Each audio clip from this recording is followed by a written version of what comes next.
When it comes to racist organizations, the NRA is low-hanging fruit. Not because they're actually racist, but because we have a mainstream media that needs them to be. So they collectively go out of their way to paint the racist label on the NRA while ignoring anything the NRA does that proves otherwise. Think about it. John Oliver did a 20-minute monologue on NRA TV and completely ignored the 34-year-old black guy with one of the longest-running shows on the network. You think that was by accident? Hell, I do an interview with Killer Mike and the media slaughters him for it.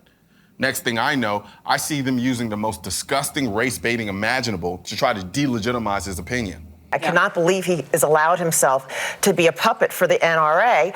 And I believe that the only reason the NRA is doing it is because it will sell more guns. Any person who is fearful of black men will take one look of that man wearing his gold chain, and what are they going to do? They're going to run out to whatever local store they can, and they're going to get another gun. Right. It's a vicious cycle.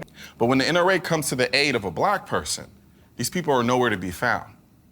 They're nowhere to be found because if they actually point out the fact that the NRA has done more than any organization to protect the Second Amendment rights of African Americans, yeah, I just said that, she likely wouldn't have a show. The fact that a renowned group like the Buffalo Soldiers were NRA members probably wouldn't sit well with the mainstream media overlords. And acknowledging that the NRA had a board member like civil rights activist Roy Ennis would likely send them and their "I think the NRA is the KKK because the TV told me so" audience into self-destruct mode. Look, I get it.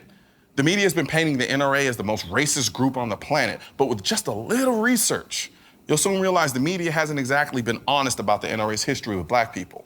Because of this, I now have to re-educate you on everything that you thought you knew, but didn't know you didn't know about the NRA and black folk. So here's what I want you to decide. Are you willing to have an open mind? Are you willing to accept that not everything you've been led to believe is based in fact? Are you willing to extend to me the courtesy of at least explaining how I, a young black man with views on many issues that fall far outside the Republican mainstream, came to believe no organization represents my interests better than the NRA? I know many of you won't be willing to give me a chance, but for those of you who will, I've put together a new set of videos on the intersection between race, the Second Amendment, and the NRA.